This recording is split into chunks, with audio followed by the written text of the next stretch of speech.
Los productos más comunes para la fabricación de telas entre los griegos eran el lino, la lana y el pelo de cabra. Obviamente, este era el más burdo y lo empleaban por lo regular los más pobres. De materiales exóticos como la lana de árbol, es decir, el algodón, o la seda, los griegos solo tenían vagas noticias. Exportado en un principio de Asia Menor y el Oriente, el lino terminó por aclimatarse en Grecia. Los tallos secos al sol eran luego remojados en agua tibia, secados nuevamente y golpeados sobre una piedra con un mazo para separar las fibras interiores de la corteza, para luego ser hiladas y tejidas. El proceso de fabricación de la lana ya lo he mencionado en otro momento. El clima y la costumbre de la desnudez promovían el uso de una vestimenta holgada que permitiera un libre movimiento. Las prendas griegas son colgadas, sujetas a lo más con cinturones, uno que otro broche o algunas puntadas. El varón griego no usaba ropa interior. La primera prenda sobre la piel era el quitón, que consiste en una pieza más larga que ancha en la que se envuelve el cuerpo. Dos eran los tipos más comunes: el quitón dórico, por lo regular de lana y corto, y el quitón jónico, fabricado de lino y era largo. El quitón dórico tiene dos formas de llevarse: la exómide, ex homo, la más sencilla de las formas, utilizada sobre todo como ropa de trabajo por los obreros y esclavos, así como por los soldados. La pieza de tela se colocaba a la derecha y se sujetaba por el hombro izquierdo con un broche o un simple nudo. El lado izquierdo quedaba abierto. Toda la prenda se sujetaba por un cinturón o era cosida sobre el muslo derecho. La otra forma de portar el quitón era sujetándolo por ambos hombros. Al sujetar el quitón con un cinturón se forma un pliegue abultado conocido como colpos. A menudo al cinturón se le agrega otro cinturón militar de cuero, el sóster, que era más ancho y se colocaba un poco más arriba para formar un segundo pliegue. Los niños solían llevar el quitón sin ningún cinturón. El quitón era lo mismo una prenda de día que de noche. Aunque era habitual dormir desnudos, en ocasiones simplemente se quitaban el cinturón. Con el paso del tiempo se agregaron pequeñas mangas largas al quitón, pero se consideraba propio de bárbaros y por tanto afeminado. En ocasiones, con la misma tela del quitón, se hacía una especie de mangas sujetándolas con pequeños broches. El quitón jónico cae hasta los pies. Si bien no ha sido abandonado en época clásica, casi está limitado a sacerdotes, citaredos o para alguna ceremonia especial. Después, un atavío de gala. Una prenda semejante al quitón es la quistis, una túnica larga, blanca y ceremonial como la que porta el auriga de Delfos, dice François Chamoux en L'Arbre de Delphes. Desciende casi hasta los tobillos en largos pliegues paralelos desde la cintura, que está colocada muy arriba por encima del estómago. Por encima de la cintura la túnica se ablusa en forma sensible, sobre todo en los costados. Dibuja atrás y adelante un escote puntiagudo y termina en los hombros y los brazos con una costura, y del cordoncillo que pasaba debajo de las axilas forma mangas que descienden hasta la mitad del brazo.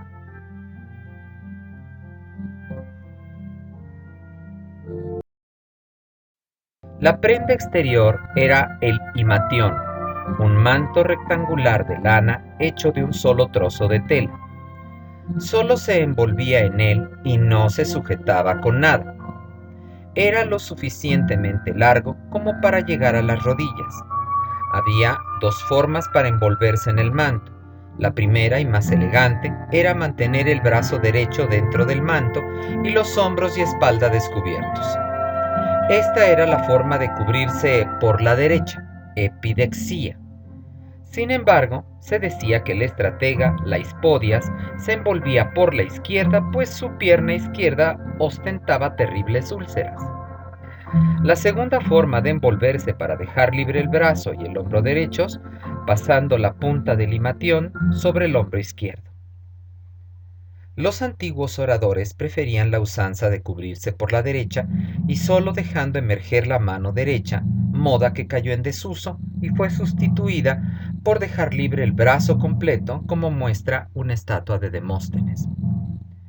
Había himationes de tela tosca, sin ningún adorno, sumamente sencillos y muy cortos. Se les conocía como tribón, era un manto de uso. Ahora, si el pequeño manto lucía adornos de listas de colores y estaba fabricado de lana fina, recibía el nombre de chlanis. Era usual llevar un bastón terminado en la cabeza de una muleta, donde solía apoyarse los pliegues del manto bajo la axila. El manto era de gran utilidad, pues con él podría cubrirse la cabeza para evitar el sol o la lluvia. Muchos atenienses, por pobreza o por imitar las costumbres laconias, llevaban solo el manto sobre la piel. La gran anchura del himatión cubría por completo el cuerpo, y solo un fuerte viento hubiera causado la inesperada muestra de la desnudez.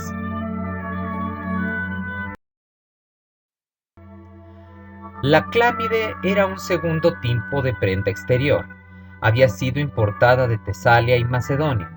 Era una pieza de lana muy gruesa y más corta que el himatión, de ahí que no se envolviera en ella y se usara más bien a la manera de una capa. Se le sujetaba de un hombro con una fíbula o broche, siendo lo común el hombro izquierdo, aunque variaba. Al quedar abierta por un lado, daba gran libertad de movimientos y se podía usar con o sin cinturón por debajo. Los jóvenes efebos de 15 a 18 años, los soldados, especialmente los jinetes y los viajeros, la tenían como la prenda favorita. Más aún, enrollada en el brazo, la clámide podía fungir como un rudimentario escudo.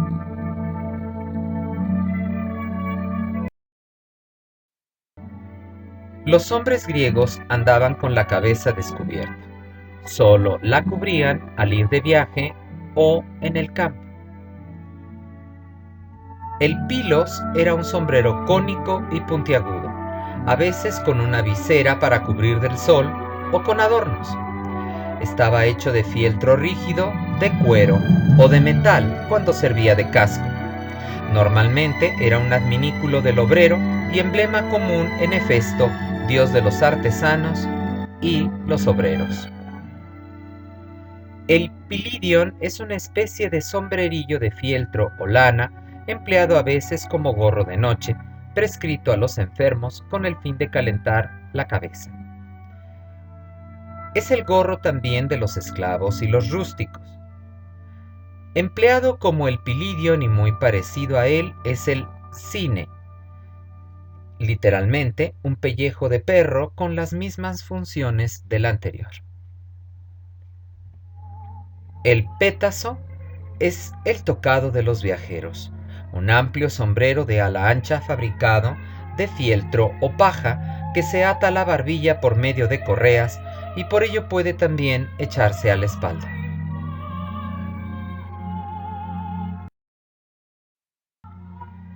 El hombre y la mujer andaban descalzos en casa y el hombre solía hacerlo también en la calle cuando era pobre o era un esclavo. Como se ha visto, el calzado se hacía a la medida y eran simples suelas de corcho, cuero o madera atadas con correas al tobillo y al dedo gordo del pie. Los hombres llevaban una especie de botas, el embas, calzado alto utilizado sobre todo en los viajes y que era atado con cordones y terminado en una semivuelta al final. Un estilo parecido ofrecía el endromis, con la única diferencia de carecer de esa vuelta para atarlo.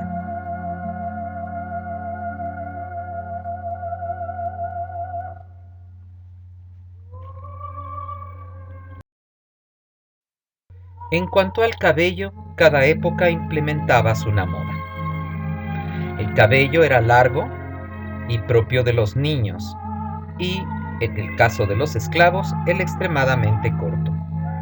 El peluquero era a la vez barbero, manicurista y pedicurista. Los griegos, antes de las guerras médicas, tuvieron como moda el cabello largo, el cual arreglaban trenzándolo, rizándolo o sujetándolo con cintas, aros, redes y broches. Poco a poco esta tendencia desapareció y solo los niños, como decía, usaban el cabello largo, el cual cortaban y consagraban a dioses como Apolo o Hermes cuando alcanzaban la efebía a los 17 años. La moda espartana era al contrario. Los adultos eran de largas cabelleras y los niños de cortos bucles. Algunos aristócratas atenienses imitaban esta moda laconia. La mayoría de ellos, sin embargo, prefería los cabellos cortos, algunos bastante cortos. Era preferible la barba a rasurarse, una moda que impuso después Alejandro Magno. La barba, recortada en forma de collar, fue la más usual en tiempos de Pericles, y en óvalo o en punta, o incluso dejada crecer libremente sobre los carrillos, moda en el siglo IV.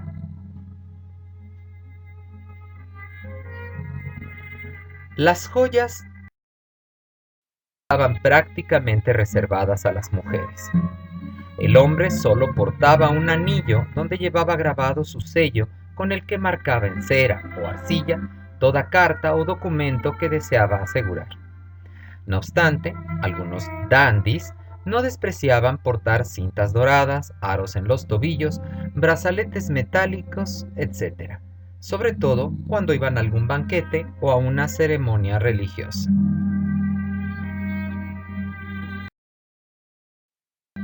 Aunque la coquetería y los accesorios pueden darle muy distinto aspecto, la vestimenta femenina no difiere mucho de la masculina. Como los hombres, las mujeres no usaban ropa interior, y podemos suponer que durante su menstruación hayan usado alguna banda protectora y que guardaran reposo, o por lo menos evitaran salir del gineceo. No obstante, conocían sí un tipo de... El sostén era una banda de lana que usaban bajo los senos para sostenerlos y a la vez para mantenerlos en alto. Es el tsoné que ya aparece en Homero.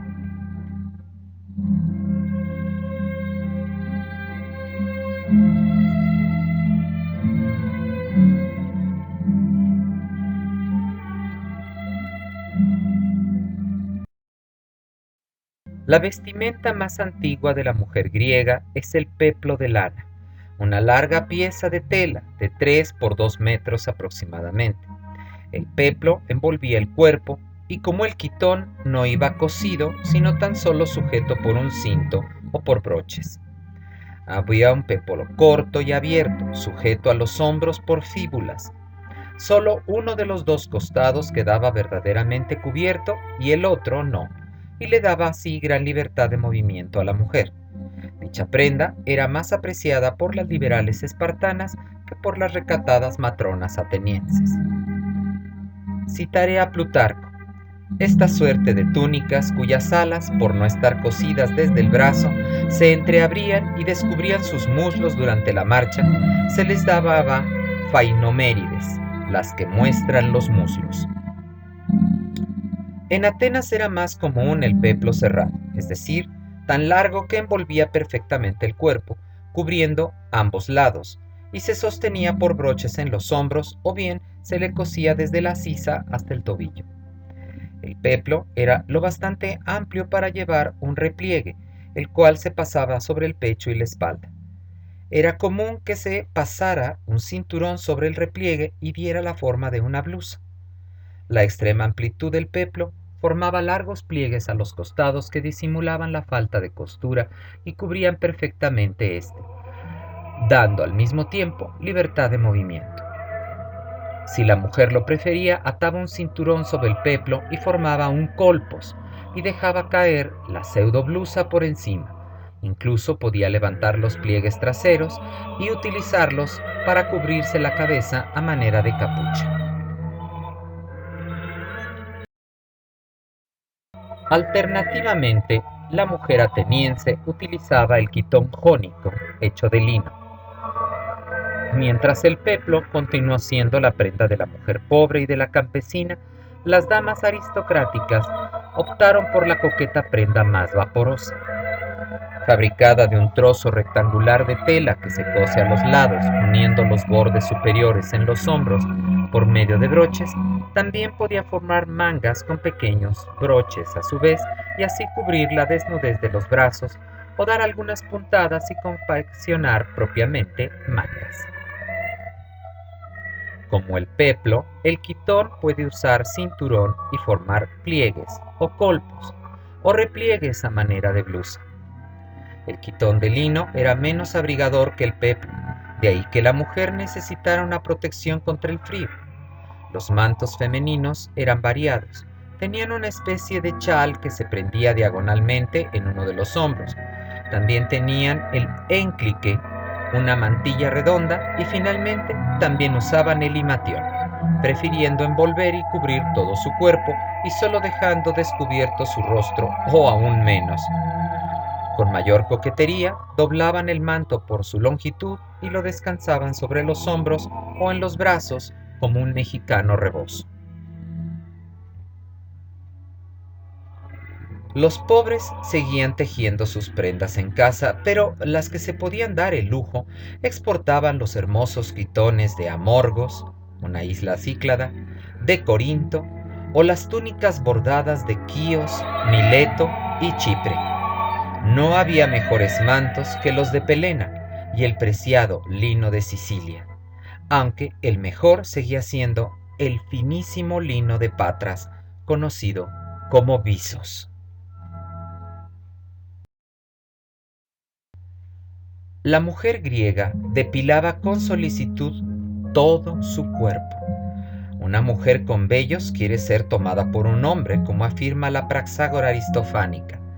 Empecé por tirar la navaja para ser muy velluda y no parecerme nada a una mujer. La navaja no era el único medio. Utilizaban también pastas depilatorias o bien la llama de una lámpara. Oh lámpara preciosa de reluciente ojo que también iluminas los objetos visibles, tú eres la única confidente de nuestros secretos. Cuando en nuestros dormitorios ensayamos las diferentes posturas del amor, tú sola nos asistes y nadie te rechaza como testigo de sus voluptuosos movimientos.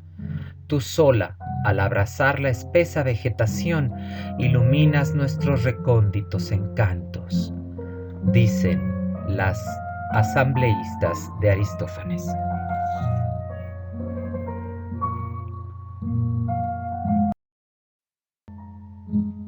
En tiempos antiguos, las mujeres solían llevar los cabellos sueltos o trenzados y dejarlos caer en la espalda, como se aprecia en muchas estatuas conocidas como Korai. Para la época clásica, los peinados que impone la moda son altos y recogidos de diversas formas. Una mujer solo se corta el cabello en señal de luto. Si atendemos a las estatuas, bajorrelieves y pinturas conservadas, lo común era el cabello ondulado. Las griegas se teñían, o mejor dicho, se decoloraban el cabello, pues parece que desde entonces los caballeros las prefieren rubias. Los postizos y las pelucas eran empleadas con profusión. Seguramente las esclavas galas y germanas proporcionaban el material para su confección.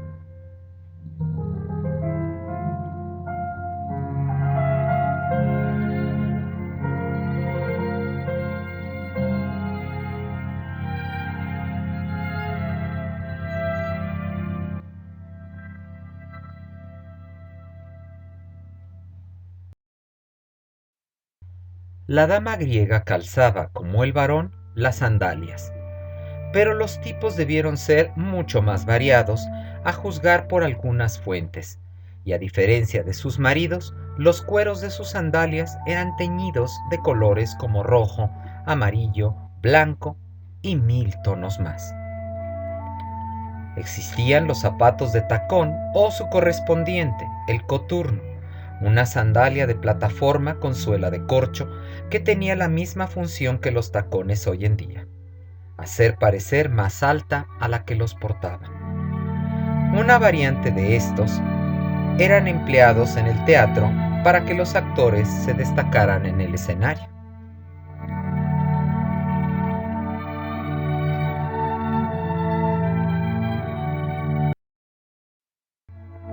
No era común que la mujer llevara sombrero, pues tendía a cubrirse con el mismo himatión, como hemos visto. Sin embargo, además de redes para el cabello, usaban un pañuelo, el secrífalo, con el que envolvían su cabello, como hoy lo hacen con una pañoleta. Como el pétaso masculino, la mujer tenía un sombrero de ala ancha, redondo, y cuyo centro estaba rematado en una punta que le daba una apariencia singular. Era la tolia.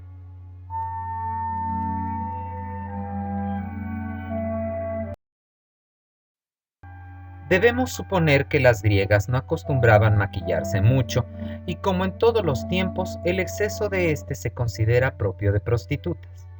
No obstante, sabemos que preferían la piel blanca, símbolo de su escasa necesidad de trabajar bajo los rayos del sol, y que éste les diera un aspecto dorado como a las campesinas. Por ello, utilizaban el albayalde, un carbonato de plomo de color blanco que puede ser dañino a la salud de la piel. Obviamente, se buscaba una blancura que no una palidez enferma, de ahí que se sonrojaran las mejillas con orcaneta, una raíz de la familia del betabel, o bien mezclando ocre molido con aceites vegetales como el de lechuga o grasas animales como la del cerdo, con la que seguramente también formaban la pasta, y se teñían incluso los labios. Sombreaban sus ojos mezclando con grasa de ganso o de buey, ocre, malaquita, cobre y otros metales para obtener tonalidades como el azul, el verde, el amarillo y el rojo. Se delineaban los ojos y las cejas con aleña, un negro de humo mezclado con resinas, o el óxido de hierro o de manganeso, y la inseparable grasa animal.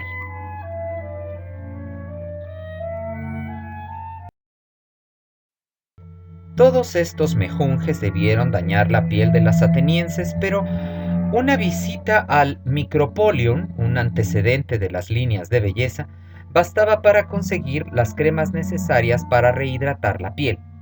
Dichas cremas cosméticas no deben ser muy diferentes de las que siglos después describe Ovidio en su Sobre la cosmética del rostro femenino, fabricadas con grasa de lana o cocciones de cebada, harina, tubérculos, huevos, bulbos de narciso, miel y un largo etcétera. Las griegas conocían los perfumes, extractos de plantas aromáticas mezcladas con aceite.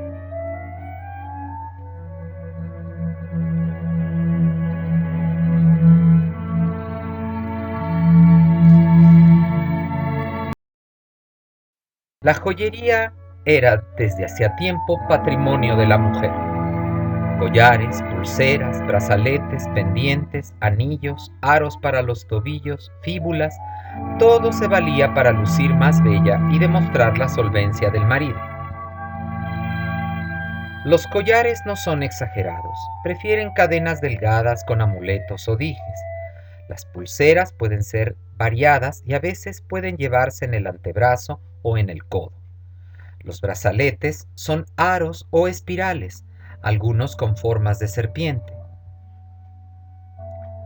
Los aretes son igualmente sencillos, rodelas de metal precioso adornadas con algún rosetón o colgando figurillas de animales. A veces son de simple arcilla.